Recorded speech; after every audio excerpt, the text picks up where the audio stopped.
Hey, everybody, welcome back. I'm Emily Moyer. This is Strange Mosaic, and my good friend Erik Peterson of Esoteric Journey and the Project Kids group is here to string a few beads and play a few games. Erik, my friend, you've been on a long journey. Tell us all about it. How you doing? I'm good. Actually just recovering from whatever my body was processing out. So I'm feeling a lot better. But yeah, we went on a pretty extensive vacation. It was about 3 weeks, and we traveled from where we're at here in Northern Virginia all the way out to Washington State, and then down through California, Nevada, and then all the way back through like the mid United States back to home. And the whole impetus for this was just like a spur of the moment idea. It just popped into my head, and we had about 3 weeks to kind of plan everything. And within a day, we already had the itinerary, hotels were booked. Everything just seemed to be lining up and falling into place. So I took these all as, really good signs that this trip was something that was more than just, my desire to go on a vacation, because I don't know whether I'll have a job or not soon. And I want to use up all that vacation time I had. And so that was kind of how it all got started. So how did, like, what brought the idea? Like, generally when I just suddenly get the impetus to go on a vacation, it's like, a weekend away in Palm Springs, or, let's go on a tropical getaway. Like, it's very rare that I'm just suddenly like, I think I need to go on a 3-week tour of the United States. Like, was there something like that just motivated that particular trip, or what happened? Yeah, so I think preceding this for probably a period of two weeks or so, I had a series of really significant synchronicities and like an epiphany, I guess. And it was following that epiphany that was preceded by these synchronicities that this idea just birthed into my mind, and it wasn't just to like use up vacation days. Like when it really occurred to me, it was I've been talking to a cousin of mine that lives out in Washington, and we had been reconnecting after like many years. And like I just started saying, yeah, I think we're gonna take a 3-week trip and come out there to see you. And I just want to make sure that that's okay with you. Would we be imposing on you? And of course he said no. And so then that's kind of how the idea just got You just born. made it up, basically. Mid conversation, you're like, I think we'll do this. Okay. Yeah. All right. And so when you say you had all this built up vacation time and you don't know if you're going to have a job soon, is that just because you're not willing to do something they want you to do? Or is that because of a different reason? No, it's because of that. Okay. Yeah, I mean, I've put in my religious exemption, and I know people have different feelings about that. Right. But I mean, that's the tact I'm taking right now. And, I'm putting all my energy into that being the outcome. So I'm in the back of my mind, I know that, yeah, that could possibly not work out for me. And then I'm off and doing whatever comes after this. And yeah, so part of that, trip really was what we may never have another chance to do something like this. And we've always wanted to kind of do a cross-country trip. But this became more about making connections with people that I'd met over the last 2 years, and also family that I haven't seen since I was a child. And it kind of became more like a spiritual quest in a way. Yeah. So just real quick, I do know a good number of people here who they don't exactly work for the government, but they work for federal contractors, right? And they seem to have sorted the code out, right, for that. So I'll not say anymore unless you ask me privately or whatnot, but they were approved, right? So like, I don't know what tax you're taking with things. Here's my thing with all of this. I think everybody, first of all, needs to do what they need to do in the immediacy to protect themselves and to protect their family. And what that means is, like, where's your line in the sand, or what is the decision you need to make for yourself and your family and blah, blah, blah, blah, blah. And then, right. So I don't begrudge anybody who goes for a medical exemption or a religious exemption, even if that isn't really a thing for them, but right. Like it's the thing that needs in the immediacy.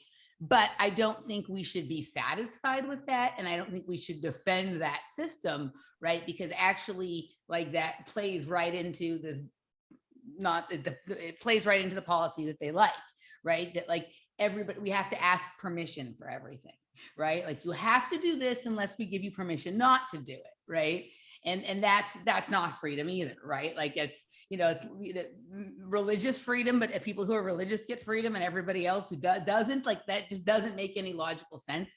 So I think some people, when they're just like, we should fight for medical and religious exemptions, I'm like, no, you should take advantage of those if you can get them and need them. But what we should be fighting for, if we're going to find whatever, is just for absolute, it just is like, I don't want to, being the acceptable excuse for whatever it is. Right.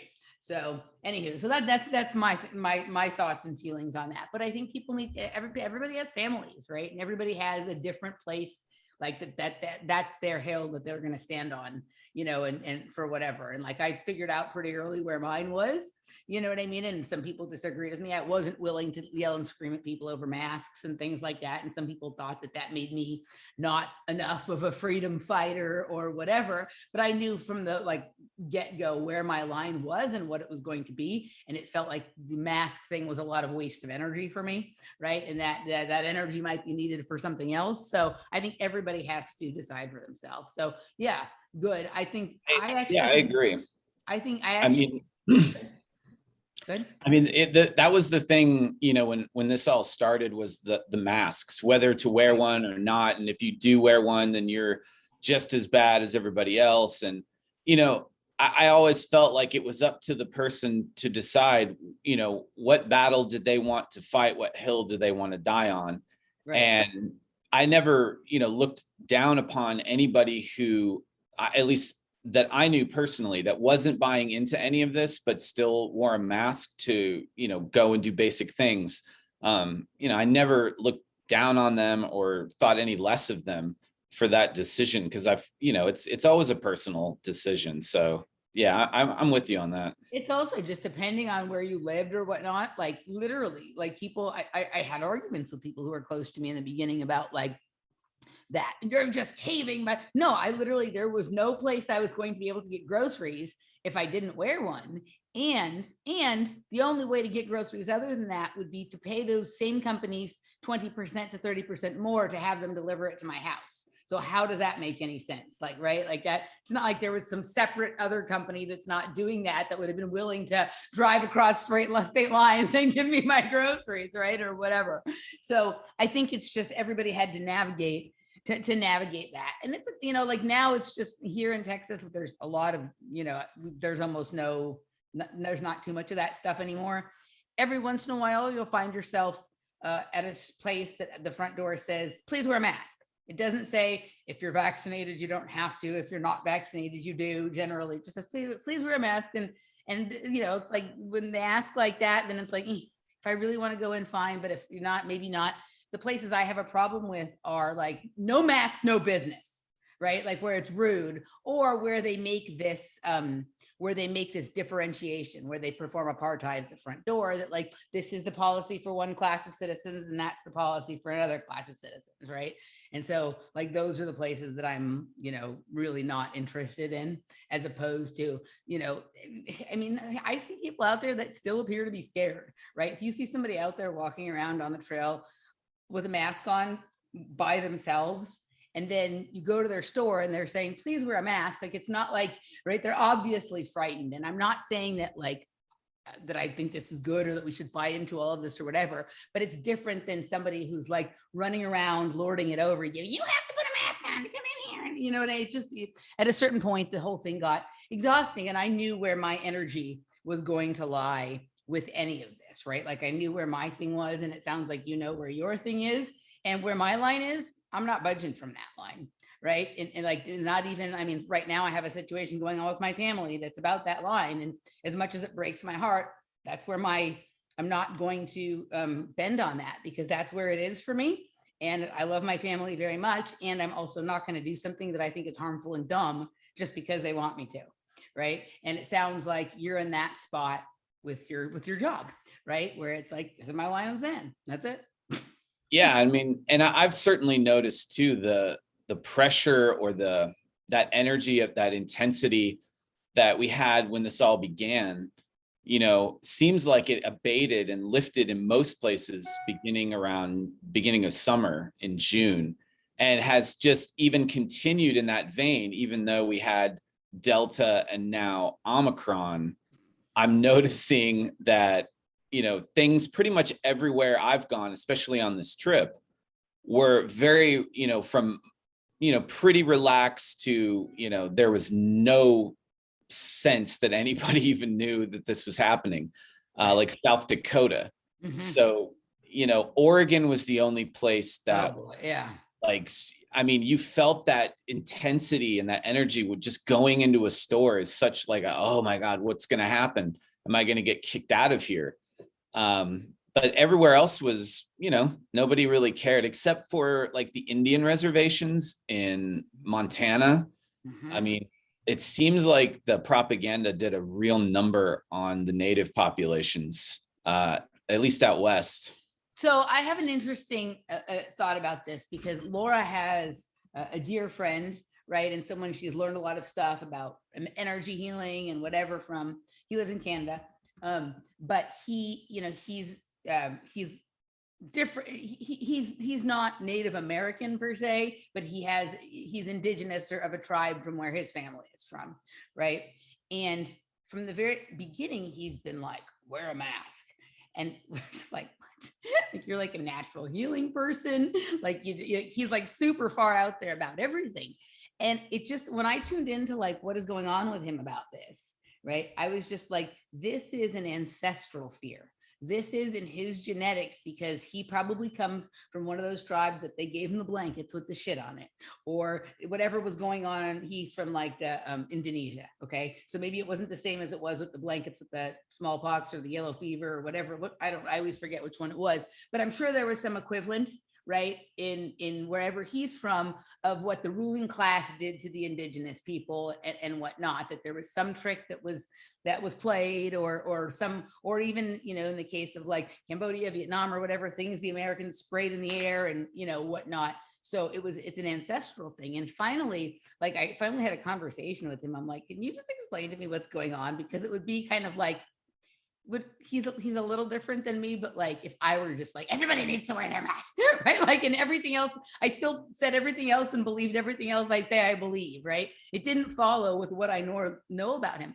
I was like, why are you so freaked out about this? I said, there's one way that it freaks me, that it makes sense to me that you might be freaking out about this, right? But I haven't heard you say anything about this or whatnot, so I don't know. But this is the only way the way you're acting makes sense to me. I was like, do you think it's a bioweapon, right? I asked him, and he was like, of course, right? And so like, it wasn't just like, yeah, maybe, I don't know. It was like, of course. And so that's probably something his family, whether it was hundreds of years back or thousands of years back, experienced. And so like, he's not worried about the cold or anything like that. He's thinking that either it's something else, or that this one is really nothing, to get people conditioned to thinking, ugh, there's nothing. So that then when the thing actually comes, right? So in his mind, it's just like, they're coming for us. And so, they do it in the aerosolized particle way or whatever, right? And so then it kind of made sense, right? Like, we had a conversation about it, and I was like, okay, I'm still not willing to be doing what you say to do all the time, but maybe that's because that's not part of my family's reality or my ancestral reality, right? But that made sense then. And so, but back to your thing about the natives, right? So it could be the propaganda, or it could just be that gene is really activated in their genetics because that did happen to their ancestors. It does make a lot of sense. And, the more I think about it, as you're talking about this idea, I mean, that would explain why, because this epigenetic trait of this distrust of the government, it could play out. Like in my mind, I was asking myself, did they learn nothing from these smallpox blankets? Like, Right. but what you're saying is that if they're viewing it as a real thing, as a bioweapon, then yeah, of course they want to like go over the top because they know the Right. government's probably targeting them more than anybody else. And that's also been like, I remember if I go back to like last March, like in 2020 and like maybe May or something like that, like, I was watching the behavior of people in even my own reality. And I was like, like I could see how that they could roll out a version of this that would get everybody to be like rabidly anti-mask, so that later they come in with something that you actually do need a mask for, right? And people are so rabidly anti-mask that they're not going to protect it, right?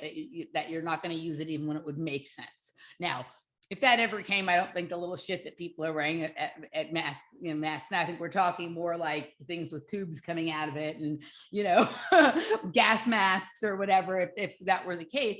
But I do think that there's that element to a strain of psychological warfare where you just you exhaust people, you get them jaded, you get them to like eye roll at something, and then you come in with something that they're not expecting because they've already discounted it and whatnot. So I've always been cautious not to get overly anti anything, like in terms of, I mean, right, like you have to decide each thing individually.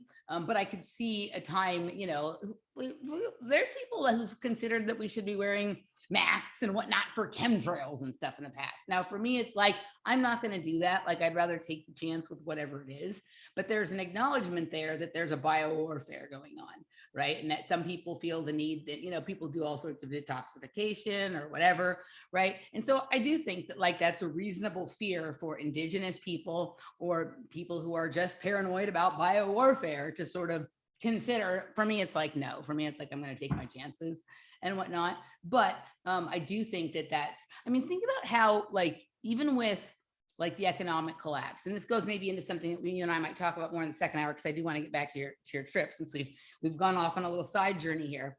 Like, I'm not as paranoid as of like a financial collapse or like, some kind of like cyber collapse or cyber pandemic or whatever, as I was like 10 or 15 or 20 years ago, the first time like I heard those ideas. Like, that freaked me out, whatever, right? And I don't know if it's just because I understood how they use this to drum up energy, and in some ways it brings clicks or business or whatever to certain industries and whatnot, right? I don't know if I just recognize that it's like a money-making tool, or if I've become jaded and it's just like they lull us to sleep by pretending something's going to happen so many times. It's like the boy who cried wolf, right? Like, so I think we have to be, like on it about that without getting paranoid. Like, I think that the paranoia, it's a hard balance, right? Like, I don't know, how long have you been sort of paying attention to all of this alternative media? Do you remember like the first time you got scared and were like, I have to go buy storable food and gold and shit like that, right? I'm sure I still have some of that like survival stuff somewhere. Yeah, I mean, there was definitely a prepper phase. I don't think I really got too deep into it, but right. I was definitely like, I need to learn how to start fire and filter water and but I never actually went and learned how to do any of those things, at least not to the extent I would need to know in case of like this world ending whatever. But you remember that first panic, that first terror, right? Yes. That first terror. So all I'm saying is just that exists like in the opposite thing as well too. Things that we think they're not really a problem. Okay, if they can tell us there's a problem 10 times and 10 times they're wrong, we'll know, like, we'll just obviously think they're wrong. And then you can roll in something that is, and then, you know what I mean? Like, I don't know. It's just, I've seen, and I'm cautious about this myself. Like, there's people who've gotten mad at me because I'm not hysterical enough about, some of the stuff that's going on biologically and whatever, right? And others are like, you're too, I mean, I just, it's hard to say, right? It's hard to say where that line is. I don't prefer to wear one, and I don't prefer to do any of the countermeasures, right? And also, I've watched some people put a lot of energy into that when I think there's like a greater struggle ahead, possibly, that may be needing of the energy, right? So I just think that it's to me, it's ridiculous to assume that there's one right way to react to something. I mean, because everybody's reaction is going to be different, and it's going to be unique to them and serve their path that they're on. You know, like going through a stage of anger or fear, you know, or then acceptance, you know, all of these stages, you can see that within like the truth community and people that have been doing this kind of stuff for a while. You know, you like, we can talk about that time we got really scared, you know, like there are these phases that we kind of all have experienced. Our experiences of those things are going to be unique to us, but we can relate to one another and be like, yeah, there's these little stages that we've gone through. So yeah, I mean, I don't even know that the way I react to things is necessarily like correct. It's just, it feels natural to react that way. And yeah, there's times where I've questioned myself, like, am I becoming like a sociopath because I have no emotional attachment to all of this stuff? And I don't think it does. I mean, I definitely have compassion, which I don't think a sociopath would have, but just because I'm not giving the expected emotional reaction, that's upsetting people because they're like expecting you to run a program. And well, that's the whole, like, you know, people will pull the wow, you're such an uncaring person because you won't wear one or you won't take one or whatever, right? And like they're sitting, you know, I'm just like, dude, I think you should do what for me, it's, I think everybody should do what they think they should do, right? And then for these people who do this thing, they're like, everyone should do what I think they should do. Right. And so I think like that's the sociopathic thing, is that like everyone should do what I think they should do. Right. And it kind of thing, you know, I guess they're showing a level of emotion, right? But when some of these people are like losing their mind at me because I'm not agreeing to, you know, do the thing that they think I should do to make life go on or whatever, I'm looking at the stare in their eyes. I'm looking at like how quickly they went from behaving like a normal person to like absolutely about to come out of their skin and suddenly taking on characteristics that we'd associate with like zombies or you know, like rabid animals or something like that. And I don't know if sociopathic or whatever is the right term for it, but like there's definitely some absolute shift, right? There's definitely some kind of entity taking over or something like that. But no, I mean, it's hard. Like sometimes, you know, I ask myself that question when this situation like arose with my, you know, with my father. Like I love my father. I don't want him to think I'm uncaring, but doing something that doesn't actually do what someone thinks it does just so that they think it does doesn't make sense. I don't know that that's, you know, like I don't know that.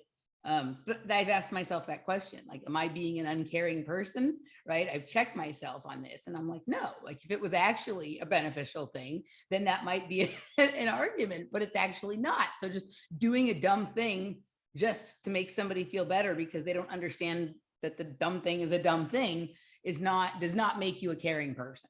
Right. And so, but you know, the amount of self-analysis that each one of us has done during this time, because I am thoughtful. Like I've sat in the backyard with my father 12 feet away with a mask on for 4 hours so I can visit with him. Right. You know, like we've all done things, you know, for certain people that we care about that we generally don't do for everyone else. And the amount of time I've spent analyzing my own behavior, other people's behavior, deciding, and I don't have like, I have different arrangements sometimes with different people based on how they've treated me and the conversation that we've had about it, right? It isn't just a blanket one size fits all rule. And I think that like what I've come to is just a tremendous amount of like when we treat each other respectfully, right? When you treat me like a human and I treat you like a human, and we agree that each one is best suited to decide for themselves what's best for themselves. And if we need to have a negotiation about how we're going to meet, if we want to meet, we can do that like grownups. And if we can work it out, great. And if not, fine, later when we can, we will. And I think that like, that's really the best you can do during this point, right? Like, I think that like the amount of care and thought that and I'm sure you've put into how you're going to handle these things with people has probably been really good for us, as annoying as this situation is. Well, absolutely. And that was another beautiful thing about my trip was I was able to meet a lot of family that I hadn't seen in a long time. And like I had maybe a notion of how they were reacting to things, but I didn't really know. Mm-hmm. And so that was kind of like a question mark, like how will things go? What, meeting with family, because I'm relying on them to provide me a place to stay. So I feel like, are they going to make me do certain things that I don't want to do? And how's that going to go down? And I was blown away. Like all of my family, with the exception of my father, but I'll get to him. But like my cousins, I had two cousins that live in Des Moines, Iowa. And so I hadn't been to Des Moines since I was a kid. It's kind of cool, isn't it? Yeah. I mean, Des Moines is a really cool city. And it's great because you don't have to go but 10, 15 minutes outside of the downtown area and you're in like farmland. Yeah. And there's just a lot of, green space and a lot of space between neighbors and stuff, not very far out of the city. So you don't feel like you're in this huge metropolis. But I was staying at my aunt's house. So this would be my cousin Brian and my cousin Scotty. That would be their mother. And my uncle, he and my aunt have divorced like long, long time, but she had a new husband and named Ken. And so my aunt is like pretty much, she's watching conspiracy videos. She thinks this is like the apocalypse and that, the rapture's going to happen, or it's going to be aliens or something. She's into all of that. And then Ken is like this super liberal guy he religiously watches the news and has definitely had both of his pokes, and wears his mask like a good guy everywhere he goes. And he's an amazing guy. Like he was so nice. He knew how we got into our discussion about how we felt about things, and he listened, and then he disagreed, but he was still such a great host. And so that's what I thought was really cool, was that even the people that in my family that, are not of this mind, they were very open-minded to, and accommodating. They weren't like, you have to do this and this and this and this. So that was really cool to see. I find what you're saying to be, this is my personal experience. And I know that most people, not most people, a lot of people have a different experience. That's been my experience, is like, I've had one or two really weird things with really weird people, but most of them are not people that I even actually know. Right. I definitely have people in my sphere that I know, that I've known for many, many years, who think a completely opposite thing, not just about this, but about reality in general and everything than I do. And like, they're fine. They don't care. They do what they do. They let me do what I do. They might find what I do entertaining or amusing or wrong or funny or good, or maybe they agree a little bit, but don't want anyone to know. Runs the whole gamut, right? But in general, my experience has been what you're talking about, right? Yeah, that like, okay, we can just disagree and it's fine. We're going to treat each other like humans anyway, right? Even some of them will come up and give the hug, shake the hand, pull the thing down or whatever at a certain point, because I think underneath people's humanity desire to be connected with more than whatever the propaganda is telling them that they should do. It's just a question of like showing them enough goodwill that they're willing to relax and sort of let that come down, right? Because it's become a really good way to like create a shell around yourself. And so that's really, I love that. Like, I love when I can see people in a happy relationship who think two totally different things, right? It definitely keeps you from getting stuck in this sort of group mind or this need to agree about everything, when your closest, most intimate relationship can be like, we disagree about almost everything, but for some reason we really like each other anyway. Cool, right? Yeah, I mean, that's what really struck me, was that they were able to make it work. And they just don't get into those things. Because I asked my aunt, I said, with Ken being the way he is, how do you guys get along? How are you not like constantly arguing and having this disrupt your marriage? And she said, well, we just don't talk about those things. He watches the news, and then when he tries to tell me about the news, I say, I don't want to hear anything about that. And they talk about other things that have no bearing on their, like, nothing political or religious. So they find a way to make it work. Right. And my two cousins, my cousin Brian, his wife is actually part of a group that got the state of Iowa to make it illegal to require masks in schools. Mm-hmm. So she was a huge part of that, and that's already been like appealed, or they're trying to knock that down. But she's very much active in the legal, like the normie legal realm. Trying to work with her local representatives and stuff that are conservative or whatever. And so she's doing that angle, but they're very much like this stuff is ridiculous. And then my cousin that lives out in Vancouver, Washington, he and his wife are even more so like, this is not even real. There's no COVID. So like, it was just bizarre to see all of my cousins are, a lot further along, towards seeing the world the way I do, than I thought they would be. Right. So that was pretty encouraging as well. Just the fact that they're not buying into everything. They're using their brain, at least to some degree, and discerning things for themselves. So that was awesome to see. And then you got my dad and my uncle, and I don't even know, my dad's, he knew I was coming to visit on this road trip. And so he had to go out and he had to get his booster. Where does your dad live now? He lives in Tennessee. Okay. So you saw him on the way back or on the way out? On the way back. On the way back. Yeah. Okay. So he was like my second to last stop. And, I was going to see other family in Kansas City, which is where I'm from. And of course, like my grandfather's like 100 years old, and he got the jab because he said, oh, why not? I'm going to die soon anyway.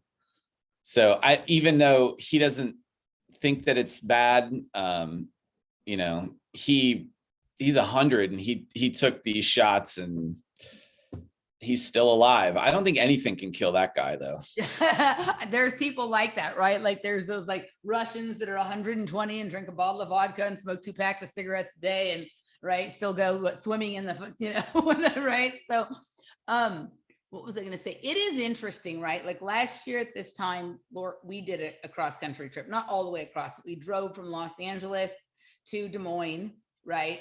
Taking one route, like where we went through like Colorado and Utah and Colorado and Nebraska and all that stuff. And then another route back down through like Kansas, New Mexico, Arizona and whatnot. And it was obviously earlier on last year, but it's actually pretty interesting. Like traveling the country is always interesting, but during this time was interesting because literally every like 200 to 300 miles you'd be in a scenario, like even within the same state sometimes, where people were dealing with everything very differently. And watching the sociology of the way everybody deals with each other, right? And the way that like, that people manage the interaction of like, that moment of like, am I okay with this person or not okay with this person? Am I okay in this place or am I not okay in this place? Like, what's the rules here? What's not the rules? We've never had to do that in our life before, right? The only thing I could equate it to was when we were kids and we went to Amish country, right? Like me and my sister walked into the store, and the moment we walked in there, they were looking at us like, you don't belong in here. Please don't touch anything, whatever. And of course, like my sister broke something in there, right? Like she knocked something off of the count, like the thing, and it broke. And like that's the only time I've ever seen somebody look at a person who's not really done anything horribly wrong to them, but like I hate you and get away from me kind of thing that you see now with this stuff. So from that, the rest of that day when we were there in Amish country, like we were kind of tiptoeing around, like, are we really welcome here? Right. But other than that, you generally, especially if you live in a place where reasonably everything goes, at least at first glance, like California, where I'm from, right? You don't really think about that, right? Now, maybe you'd get into a conversation with someone about your ideas about politics or religion or whatever, and you might find that, you're the odd one out or whatever. But it's interesting to have to navigate that. And a cross-country trip during this time definitely provides that, whether you're with family or not, right? And there's a lot less people out and about traveling and doing things. So it's a wonderful time to see the country, right? Places and things that you would never have been able to get in to do, or you would have had to wait quite a long time or pay a lot of money. Like they're needing the tourism, they're wanting the business and whatnot, right? And so it's an interesting time to do that kind of trip. So tell us a little bit about some of the things you saw and experienced aside from the politics of masking, poking, and talking about it or not. Well, I will say that I experienced the same thing that you're talking about, the differences in how people handle everything that's going on. And something I found to be that kind of held true was that you could gauge the way people are going to generally be by either the governor of their state or the city in which they live in's mayor, and how they feel. Because like there's some states where the governor is more lax and doesn't have a bunch of mandates, but then like the city's mayor will be very much in favor of like going overboard. So like that's Portland, is like that. But then right across the river in another state, right, you go across the Columbia River from Portland into Vancouver, and it's a whole different attitude, right? It's a little bit more relaxed. There's no mandates.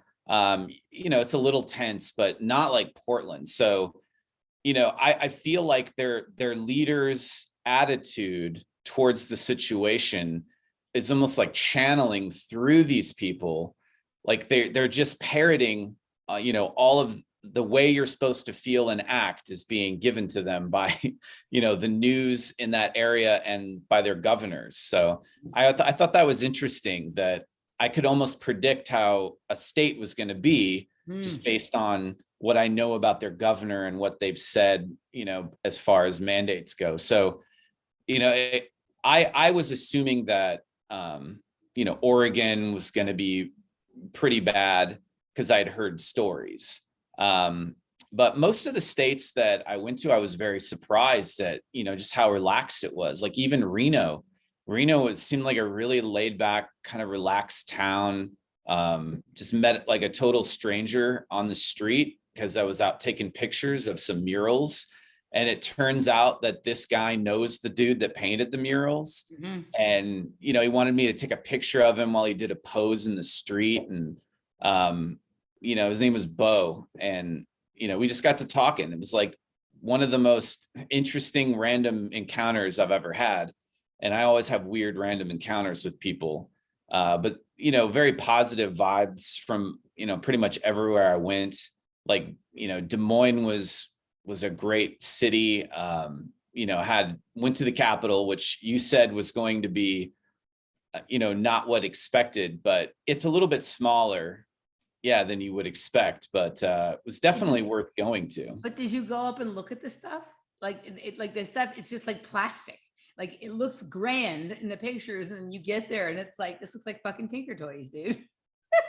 Yeah, and they had like sculptures that were, on the adjacent to it, and they looked like they were fairly new. I mean, I don't know how old these things really were, but there was just something about it that was like half of it was under construction anyway. So they had all the scaffolding up that you'd see in like the pictures of something getting built. Right.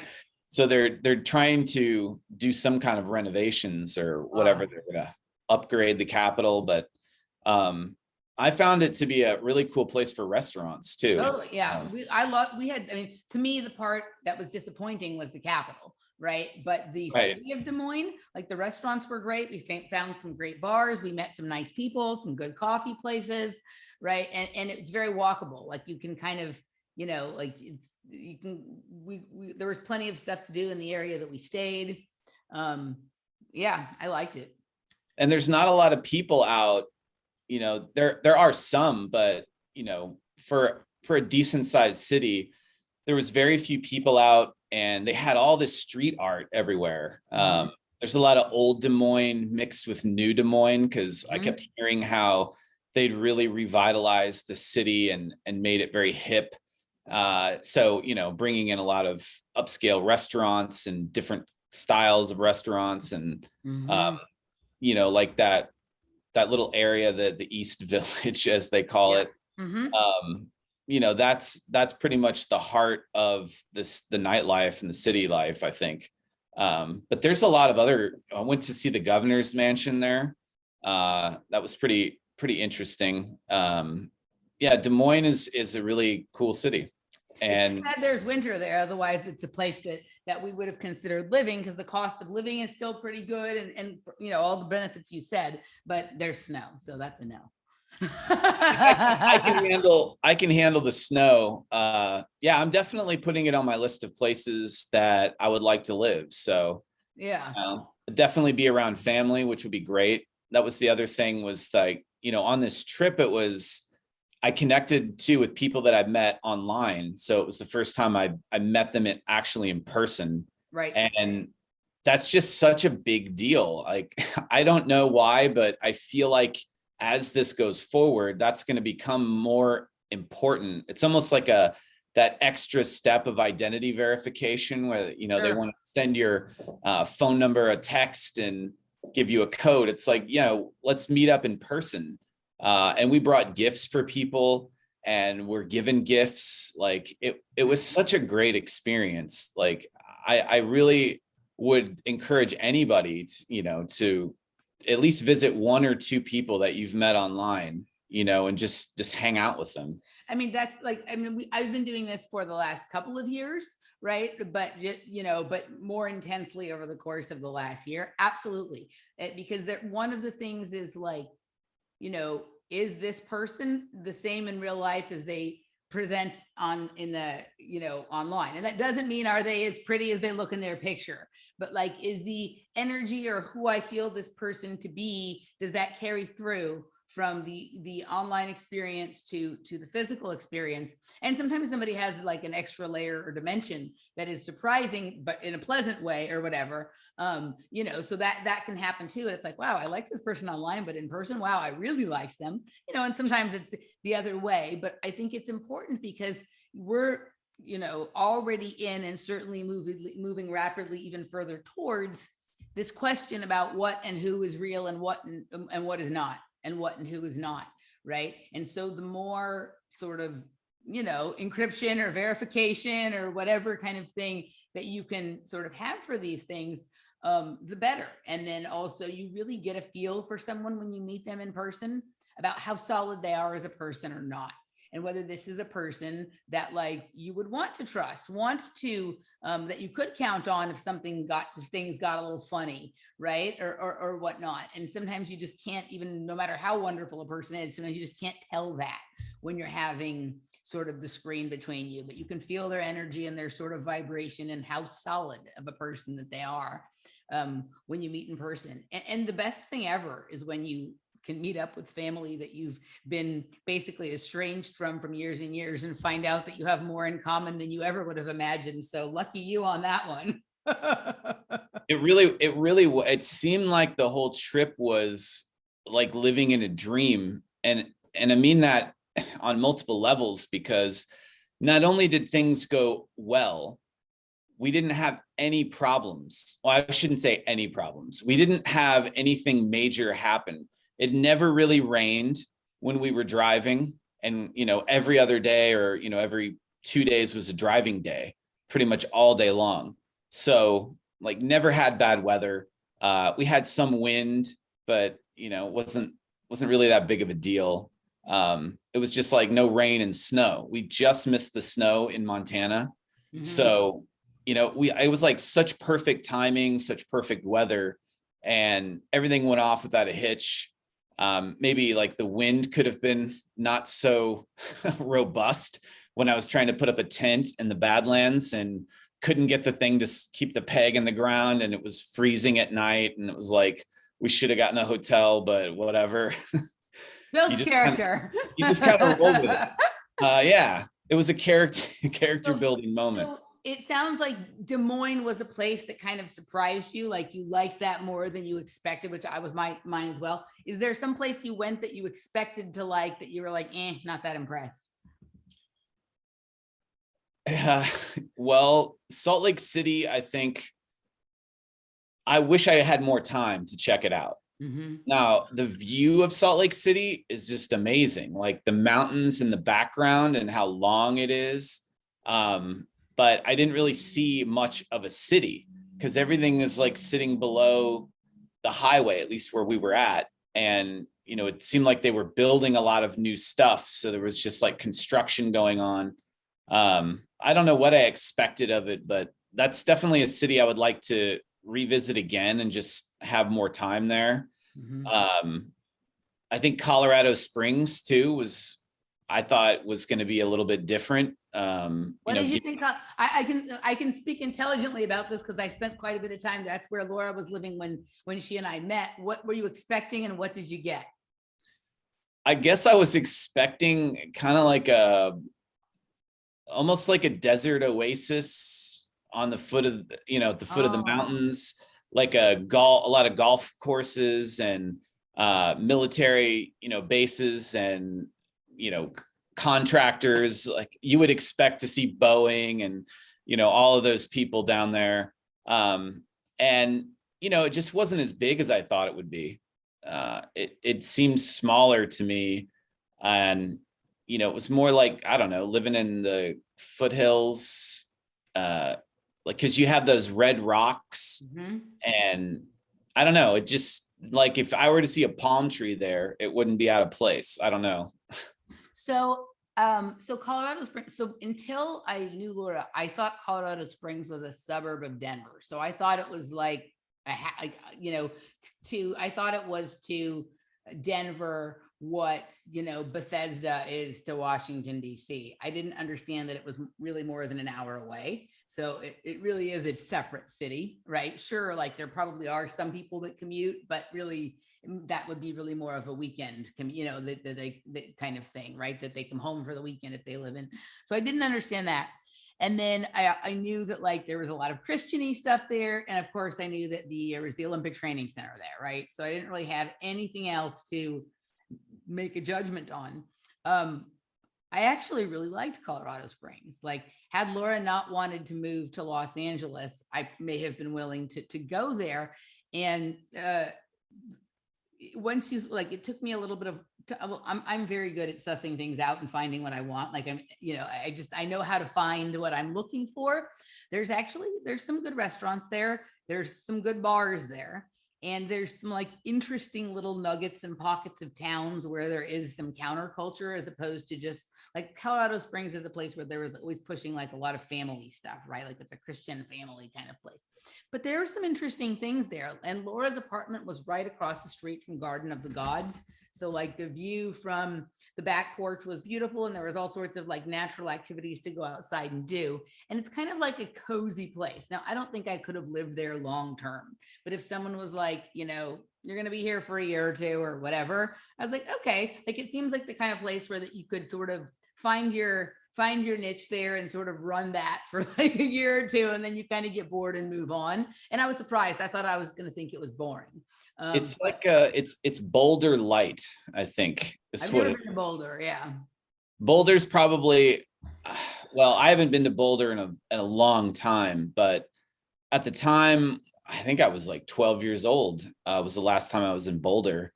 And, they had this strip that runs through like the middle that's like pedestrian walking. And then there's like grass in the middle. And so you have people playing like hacky sack and frisbee. And it's this whole vibe of hippies and, like Dave Matthews Band and whatever Right. was Yes. popular. There's definitely that aspect. There's another little town right next door to Colorado Springs called Manitou. That is Yes. definitely very hippie and very that kind of stuff and whatnot. All right, but there is some of that military stuff there, like NORAD and Cheyenne Mountain and all that kind of stuff is there. Like Laura's neighbor worked at NORAD, right? Yeah, it's so to me, I was expecting something like Reston in Virginia. That's, where near Langley. So Yeah. like a lot of spooks and government people live out that way. So I was expecting, like big houses and, big fat government paychecks. And it was just going to be a lot of military people. But yeah, I found it to be, a lot different than I had expected. Yeah, it was different than I expected to, but I liked it more than I would have thought. So what was the weirdest thing that happened to you on the trip? The weirdest thing that happened to us on the trip, God, I see, that's the thing. Like we had some synchronicities. Probably the weirdest thing was when we were in Kansas City, and that's my hometown. That's where I'm from. And the plan was to see my grandfather and a friend of mine. So those are the only two people I was expecting to see and that I had even contacted. So, my grandfather informs me that he wants to take us out to dinner. And oh, by the way, other family from Indiana, just outside Indianapolis. So we had just already driven through there. And now we're on our way back home. And those people have come down and they're stopping in Kansas City just for the day to see my grandfather. And then they're going back on down to Texas to visit, their other family. And so they just happened to be there. And at the same time, this guy that I'd met, in a group that I was involved with online over the last year and a half, he was leaving Kansas City that day to go visit another friend of ours in Nebraska. So he's kind of on his own road trip journey. And so he left like North Carolina and went to Kansas City, and he was there for about a month.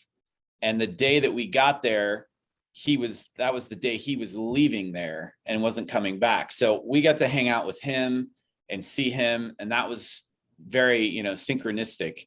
And then another girl that we had met through this group that my wife and I are friends with, she just happened to be in Kansas City staying at her mom's place. So we got to see her, and like this convergence of all of these people in this spot, just blew my mind. I mean, I went to Kansas City this summer too, and I've never been there. I liked it more. And it's another place that like, if they didn't have winter, then it would be a place to consider because cost of living is good. We had some great meals there, some great restaurants in Kansas City, some really cool bars. We found like the really coolest coffee, one of the coolest coffee place and bakeries I've ever been to called Messenger. That was just like, it was ridiculous. We went to like a really cool dinner in like a building that would have been considered like Tartarian or mud flood or whatever. And we had like a lovely meal there. And I just love, there's so many cool, like, buildings that for me are the kind of buildings that I would like to live in, like, brick, like loft kind of places, like brick, a lot of glass and neat stuff, or places that I would like to do nightclub or parties or whatever. It's the downtown of Kansas City has like a lot of that stuff that would be, and it's still reasonably priced, that is just out of reach in Los Angeles and even in Austin for like the kind of things that I like to do and where I like to do them and whatnot. We had a great time playing the glass bead game in Kansas City, all kinds of synchronicities, popping up. The strangest thing about Kansas City is like, you're never quite sure whether you're in Missouri or whether you're in Kansas. And there's different sets of rules depending on which one that you're in. And it was like bizarre. Like, it wasn't just like, okay, here's the Missouri side, here's the Kansas side. It was like, it kind of goes back and forth, like where you're not really sure. And so that was kind of, once you kind of figured it out and sorted it out, it was fine. But we really liked it, right? Well, if you're downtown, if you're anywhere like touristy in Kansas City, then you're likely going to be on the Missouri side.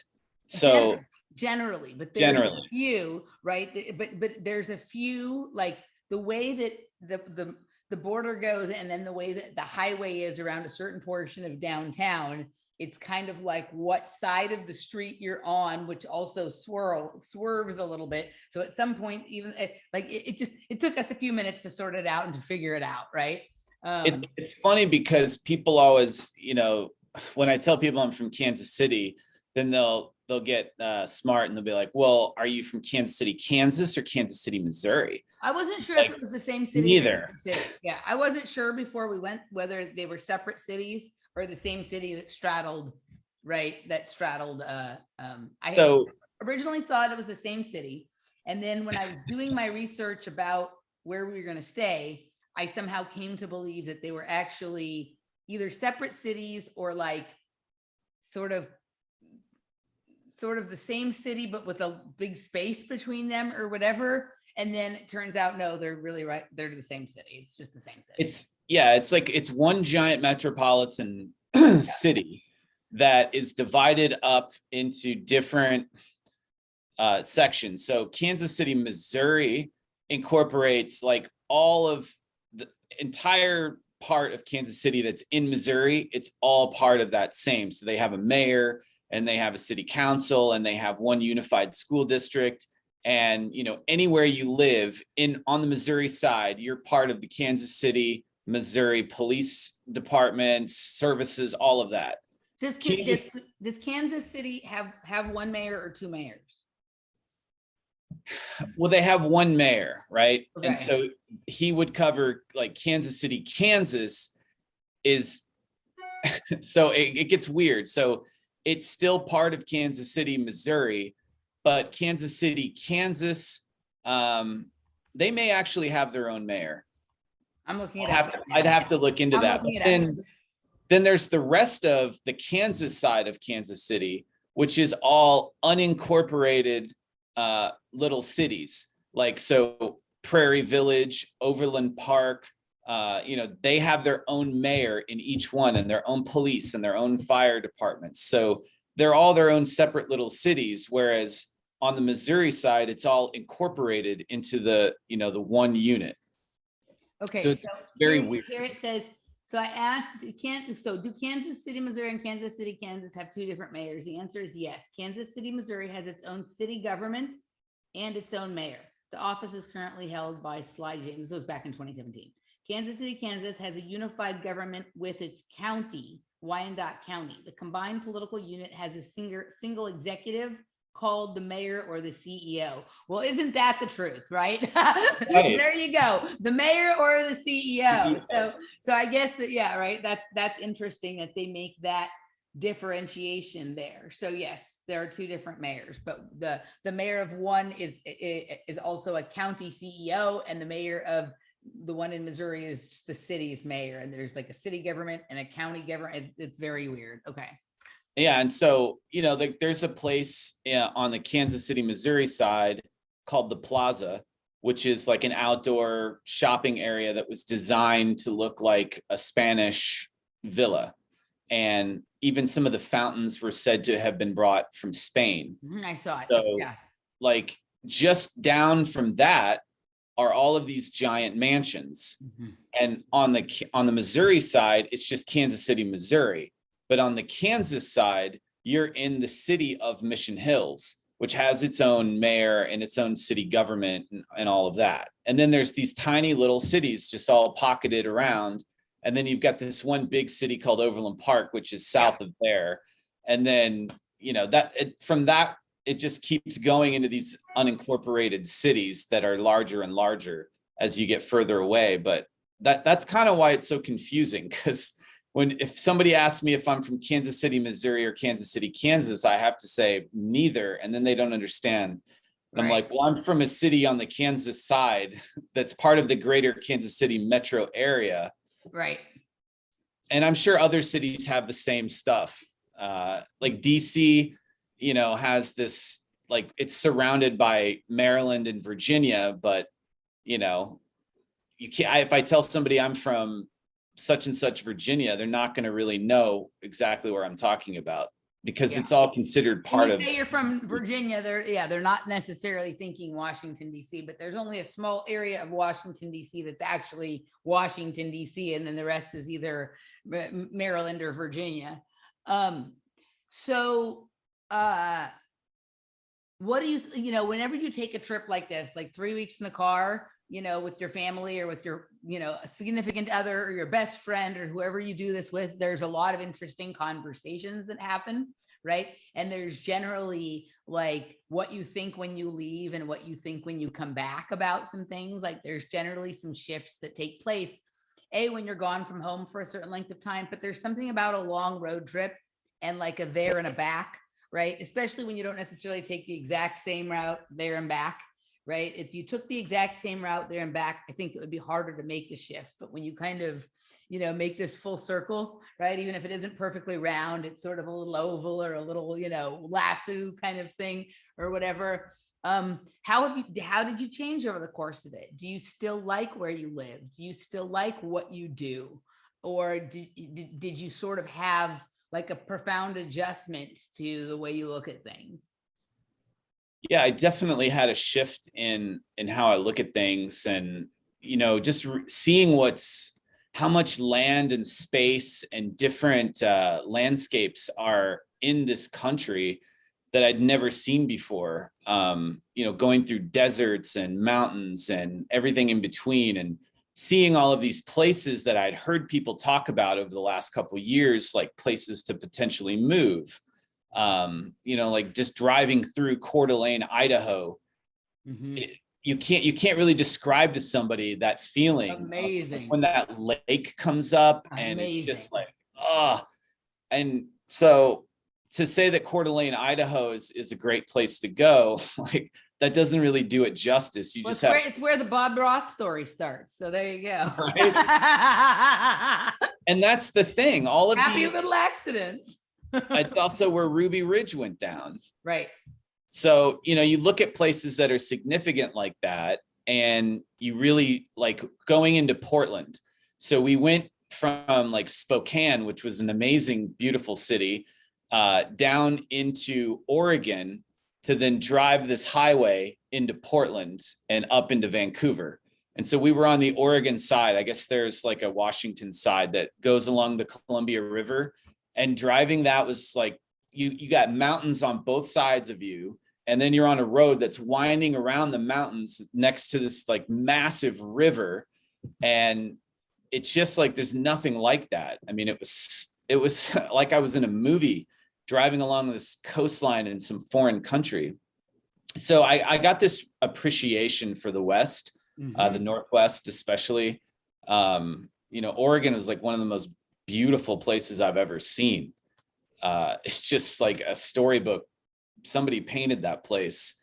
And so I would love to live out there, but then you see what the people are like right now. And it's like, I want to get out of there as fast as possible. So we were looking at different places and thinking about, could we live here? Do we even like this place? But after seeing everywhere, I definitely want to move now more than ever. Yeah. But now the question is, where do I move to? Because before it was like, I wanted to stay in this general vicinity, maybe West Virginia or Pennsylvania. But having seen all of these different places and, meeting a lot of different people, I really think I want to be around either family or close to friends that I've made over these last couple of years, because, these are the bonds, like that's what really became important to me. Yeah. Was, family and the bonds that we create with each other through friendship. And that's going to really be something that no matter what's going to be happening, and how bad it gets out there in this narrative that's going on, we can know that we have one another, we can trust one another. And, if somebody falls on hard times, like they know they can reach out to you and you'll do whatever you can. So like building a network, I think is important. That's really what I came away with from the trip, and having had time to think about my experiences and digest everything that happened and all the synchronicities. It really just came down to that, the importance of making and cementing connections, whether it be family that you already have, or friends that you haven't met in person, or maybe you've only met them once. And we're all people are talking about moving, lots of people, not just myself, about where to relocate. And everybody's throwing out ideas, but I'm wondering, are any of us going to come together and maybe live not necessarily in the same exact location, but close enough, within an hour's drive or so of one another, so we can kind of get together and have adventures and build a better system, at least within our own community, of dealing with stuff. I think absolutely. I mean, that's I think it's nice to have, I certainly appreciate that about being here in Texas is, there's a lot of people that live like within an hour and a half, a couple hours, there's people in Houston, people in Dallas, San Antonio, different areas of Texas. And then there's a whole bunch of our people that live in New Mexico. So yeah, sure, it's like a day, maybe a day's drive away, but that's still like, that still leaves the option for get-togethers a couple of times a year, going to visit people there, coming here without having to deal with the BS of the airplanes and this and that, and little road trips and whatnot. I Yeah, also think the Jeff Gates model works really well for some people.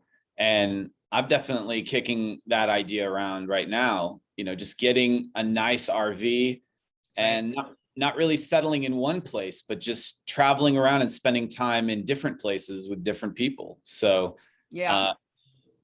and it all depends on what happens with my job. But I mean, even if I'm still employed, I'm going to now have this freedom to leave and live wherever I want. And so, Is your job is staying remote? I mean, if I get to keep it, then Right. yeah. So the way the whole exemption thing will work out is that I won't have to go into the office when everybody else goes back in January or February or whenever they push it off to with the variant. Right. But yeah, the hope is that it's 100% telework, and that Right. then I can live anywhere, and that would give me a lot more freedom to go and be around different people. Yeah, I mean, I think, I guess that brings us to the sort of next part of the question, which was, do you still want to do what you're doing? Right? Like, whether you get your exemption or not, is there something like, sometimes after these trips, especially after, meeting new friends, like reconnecting with family, or meeting family that you didn't know for the first time or whatnot, sometimes you just have a different desire in your heart after that. Right. And sometimes there's not even a good explanation for it, where it's like, oh, I met this person, he did this, I think I'd like to do that. Sometimes it's just, there's been a shift and your values have changed a little bit and whatnot. Are you still interested in doing the job that you're doing, or do you feel like there's something else that would bring you more satisfaction? Well, like, I look at it this way. I don't love my job, right? I don't live to get up and do what I do for a living. It's a job. It's a very easy job, and it's a job that is less and less requiring me to have to show up and put on an outfit. And so Eric's wearing underwear, below the shirt there, right? Just a half an well, hour. I mean, you know what I mean? Like the office attire, and Right. like, look at this. I haven't cut my hair in like almost a year, and I'm going on another year of that, maybe, just looking like a wild animal at some point. But yeah, I don't want to have to go into the office. If I had to go back to the office, I think I would want to find something else to do. But the fact that I can work from home and do my job means that, I have time to do other things that I do want to do, that aren't a job, right? That are just something I'm passionate about, whether it's getting into all of these books I have to read that are on this list, or it's going out and meeting people and doing different things, traveling around and just checking out places and trying to have weird experiences. My wife and I love doing this stuff. So, I mean, this affords me that opportunity. Had I, left this job and have to acquire the means to be able to do that somewhere else, I might not have the same amount of time or luxury that I have. So in a way, I still like what I'm doing, because it works for you. Yeah. It works for me now, right after COVID. But pre-COVID, I hated my job and I was ready to leave anyway. So I'm not really there. So whatever to happens. the world. So whichever way it goes, a lot of these places that you've looked to or looked at as possibilities of places to move and whatnot, I think these are going to be thriving economies on the other side of whatever this is. I mean, obviously, depending on what you're doing, you see that like down in Florida, they're willing to pay people bonuses who got fired from their job because they wouldn't do it. You know what I mean? To come down there and do that same job there or whatever. Right. And so I think this is going to become, a bigger and bigger thing. And literally, like where I live here, like every single business has a hiring sign on the door, every single business. Right. And so wherever, generally, if the requirement for you to want to live someplace is that it be freer than where you live, that there's all those places seem like they have plenty of economy and jobs going on there, right? You know, they haven't contracted in the same way. It's like almost like the contraction of opportunities comes with the contraction of freedoms, right? I definitely see, I can imagine a future. I won't say that this is what's going to happen, but I can imagine a future in which, you know, people like ourselves are very nomadic and not tied to any one place for very long, living almost like a gypsy kind of lifestyle, right?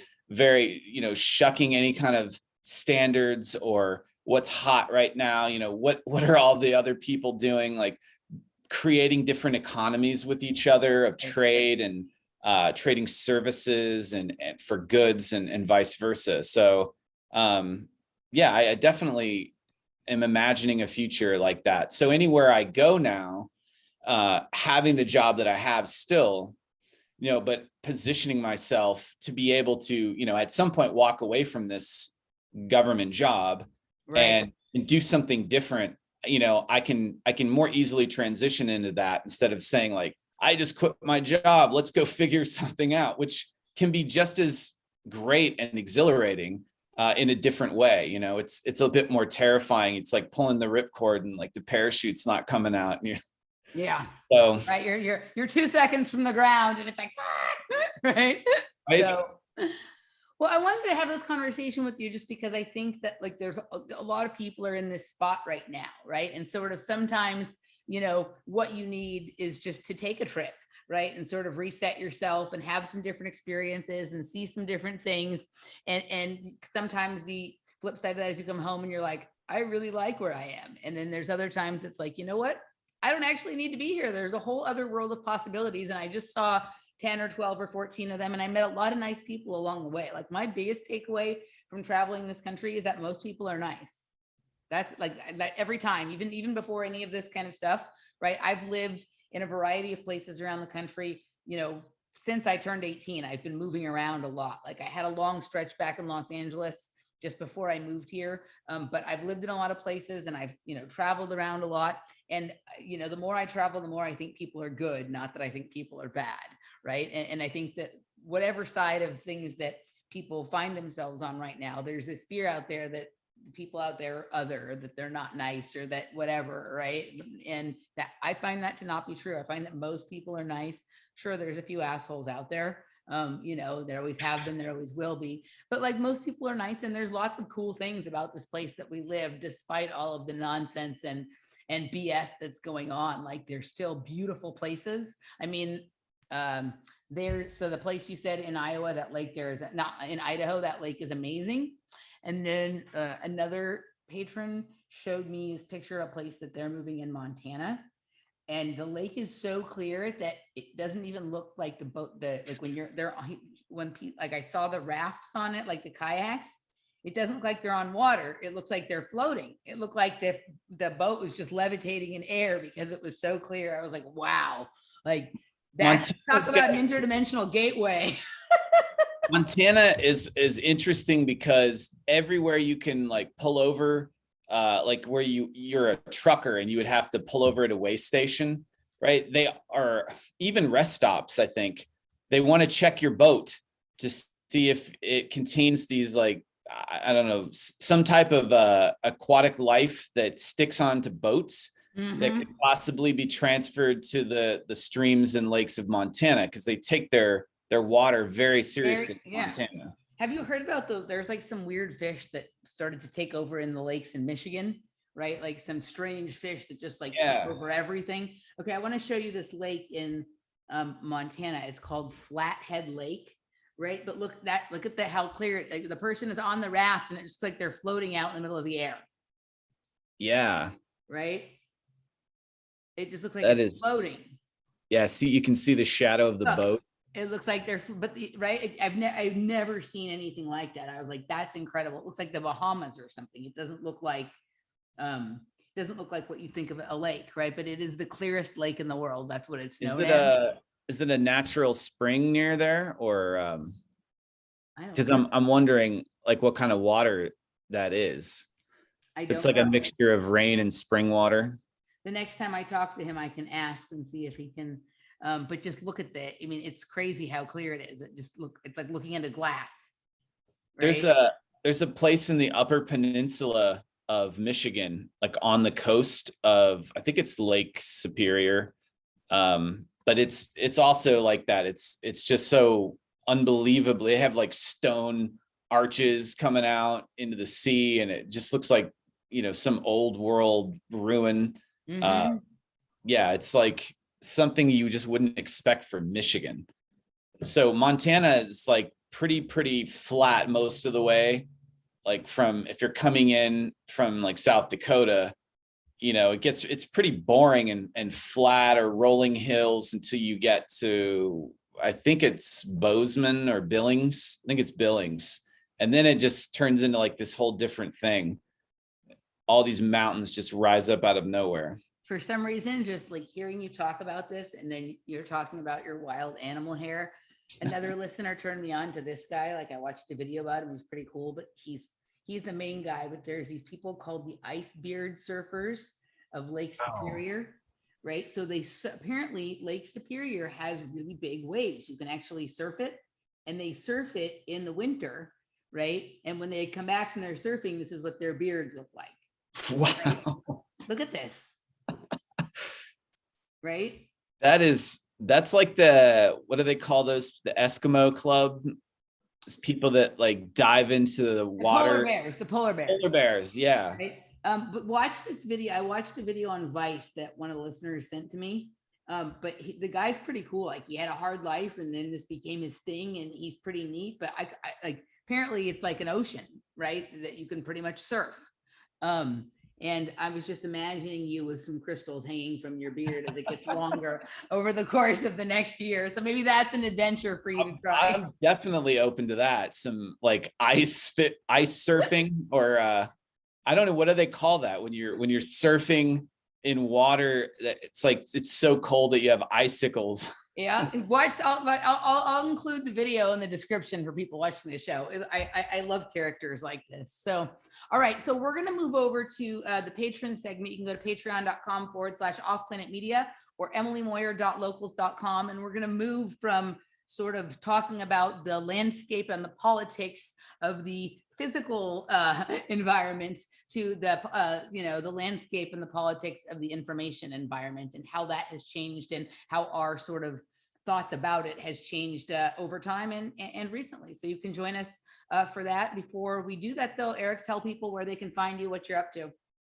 can just find me on YouTube. It's Esoteric Journey. And I haven't really done anything since I got back from my trip, but I am planning on doing some other videos and some other material. And the link for Thursday nights, where anybody's can come in, there's like a 3-hour window, and you can just talk about any kind of esoteric topics. That's from 6 to 9 Eastern. And the link for that's on the YouTube channel header. Okay, awesome. And you can often find him chatting with us in the Project Kids group, and I'm sure he'll be back here again sometime soon. So we will see you on the other side, guys. All right.